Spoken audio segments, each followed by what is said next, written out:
masuk kepada kalimat selanjutnya, ghairil maghdubi alaihim waladdallin, sebelum masuk ke sana, maka saya ingin sempurnakan dulu dengan satu kalimat. Jika sudah semua itu kita siapkan, model petunjuk dari Nabi, turunkan dari kalangan siddiqin. Siddiqin itu sederhana, setiap Anda baca Quran, yakini, amalkan. Siddiqin tuh. Misal, saya mau baca dulu nih, saya pengen jadi orang ikhlas, baca Al-Ikhlas. Misal, qul huwallahu ahad, Allahus samad, lam yalid walam yakul lahu. Lihat terjemahannya, lihat keterangannya, yakini itu, jangan ragu. Dan praktekkan dalam hidup. Qul huwallahu ahad, katakan hanya Allah yang esa. Sudah, berarti jangan katakan yang lain-lain. Komit dengan tauhid itu. Komit dengan keislaman kita. Jaga betul dengan baik. Allahus samad, Allah tempat bergantung. Serahkan semua urusan kepada Allah. Ada masalah, minta sama Allah, berdoa. Sakit, berdoa sama Allah. Punya persoalan, gantungkan diri kepada Allah. Ikhtiar. Itu ketika kita amalkan seperti itu, baru begitu saja, itu langsung turun sebuah keterangan dari Nabi Sallallahu Alaihi Wasallam. Jika Anda mampu mengamalkan satu surah ini saja, ini rahasia. Inilah rahasia. Ada seorang sahabat, hadisnya sahih, dikutip kemudian oleh Syed Qutb juga dalam kitabnya Al-Aqaid Al-Islamiyah. Syekh Muhammad Nasruddin Al-Albani pun mensahihkan hadis ini. Ketika Nabi selesai kemudian menunaikan salat, terdengar seseorang berdoa. Perhatikan doanya. Doanya menggunakan pembuka surat Al-Ikhlas. Saking yakinnya Siddiq dengan ayat ini, dan dia mengamalkan kandungan isi surahnya, dia membuka doanya dengan surah ini. Saking yakinnya dengan surah ini. Perhatikan kalimatnya. Allahumma ushhidu bi annaka antal ahadus samad, alladzi lam yalid wa lam yulad wa lam yakul lahu kufuwan ahad. Allahumma inni as'aluka an taghfira liya. Hadisnya sahih. Kata orang ini, ya Allah, saya menyaksikan, meyakini ya Allah, bahwa hanya Engkau satu-satunya Tuhan yang layak dipertuhankan dan disembah. Aku meyakini bahwa satu-satunya Engkau adalah Tuhan yang menjadi tumpuan dalam setiap permohonan. Engkau tidak beranak dan tidak diperanakan, dan tidak ada sekutu bagimu. Aku enggak minta banyak ya Allah, aku hanya mohon ampuni dosa-dosaku. Begitu selesai kalimat itu diucapkan, terdengar oleh Nabi. Apa keterangan Nabinya? Perhatikan kalimatnya. At-tadri bimadza du'i? Ya fulan, tahu enggak Anda itu baru mengucapkan kalimat apa tadi?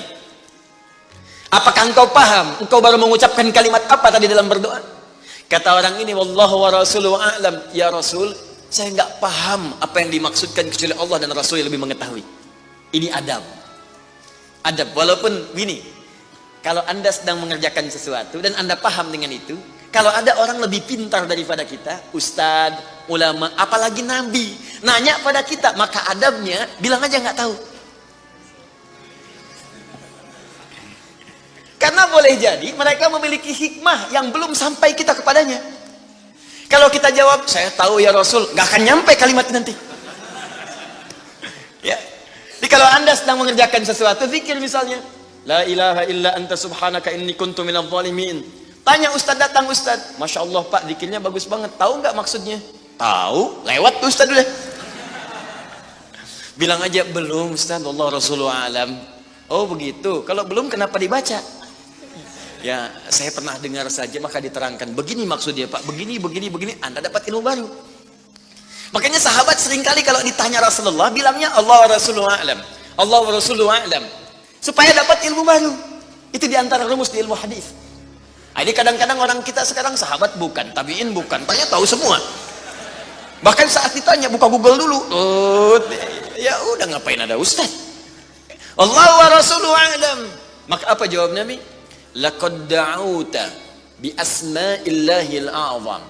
Di riwayat lain bismillahil a'zam. Idza du'iya biha ajab wa idza su'ila biha a'ta. Tahukah Anda? Kata Nabi, Anda baru saja berdoa dengan menyebutkan dengan yakin semua sifat-sifat Allah yang maha tinggi. Nama-nama Allah yang tertinggi. Nama Allah yang tertinggi, nama tauhidnya Al-Ahad, nama tertinggi. Karena dengan itulah nama ini Allah ditakdiskan, dikuduskan. Dengan nama ini Allah disembah dan dengan nama ini Allah dipertuhankan. Kata Nabi, Anda baru berdoa dengan menyebutkan nama Allah yang paling tinggi. Yang kalau disebutkan nama itu di awal doa, maka semua doa yang disampaikan akan dikabulkan, semua permintaan akan dijawab. Tapi apakah semua orang yang membaca doa itu diawali dengan surah tadi akan dijawab? Belum tentu. Kalau tidak ada praktek sedikit dalam jiwanya.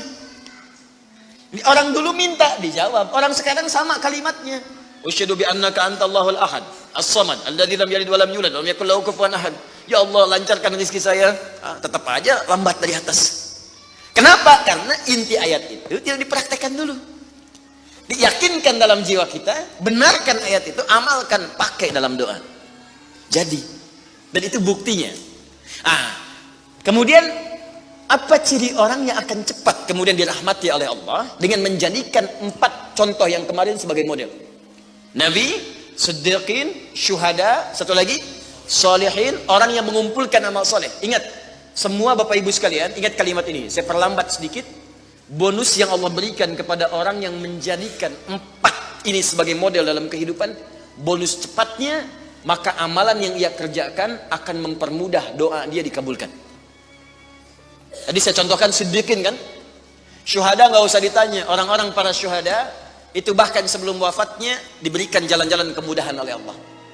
Bahkan sebelum wafat kalau benar syahidnya, itu banyak doanya yang dikabulkan.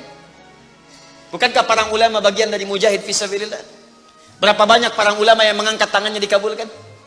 Imam Ahmad bin Hanbal pernah lewat, kemudian ada seorang mengatakan, "Syekh, anak saya sakit, tolong doa kepada Allah." Kata Imam Ahmad, "Kamu ini doa-doa sendiri," katanya. Imam Ahmad ingin mengajarkan, kamu kan masih punya lisan. Kamu masih punya kemudian kekuatan, minta dulu sama Allah supaya ada ikhtiar. Orang itu tiba-tiba pulang, ya dengan perasaan dia agak kecewa karena Imam Ahmad tidak mendoakannya. Ternyata ketika dia pulang, Imam Ahmad berdoa kepada Allah. Ya Allah, sembuhkan anak si fulan itu. Pulang, anaknya sembuh.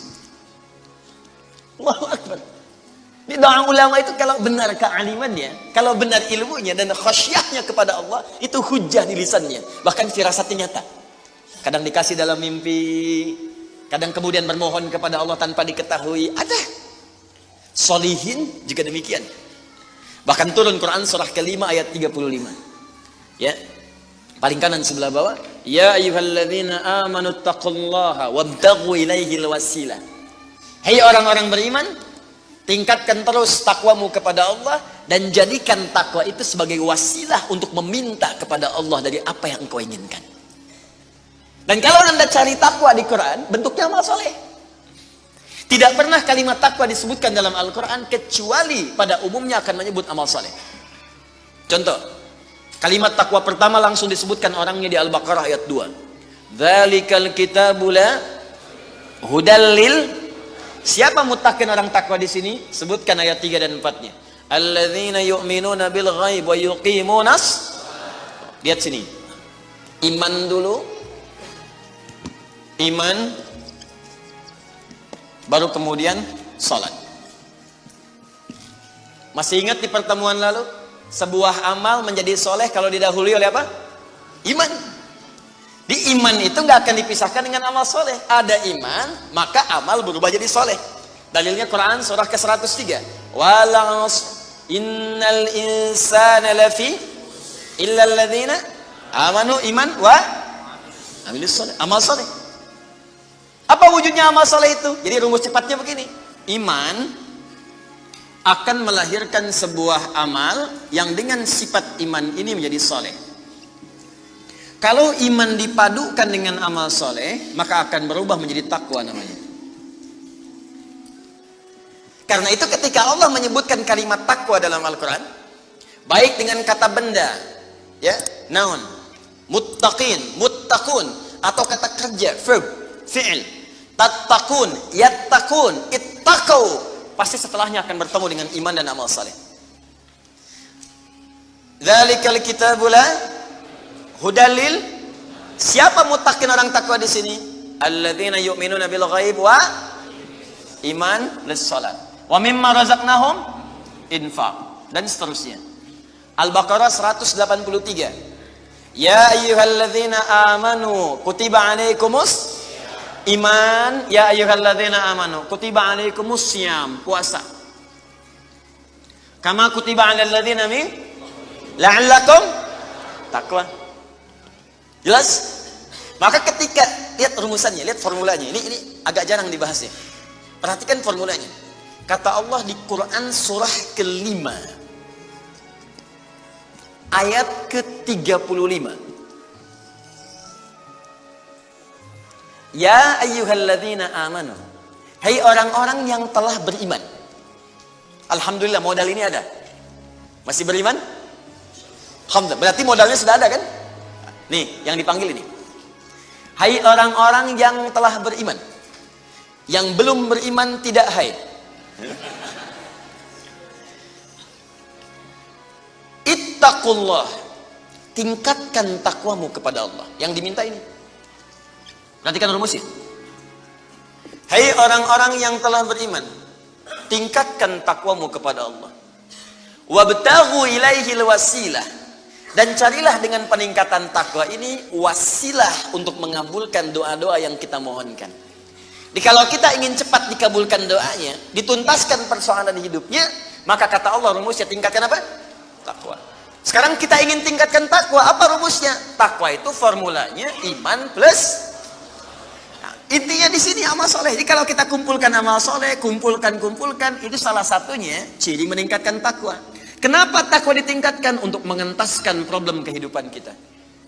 Bahkan nanti ada yang belum berdoa, saking tinggi ya takwanya, itu masalahnya diselesaikan oleh Allah tanpa dia meminta.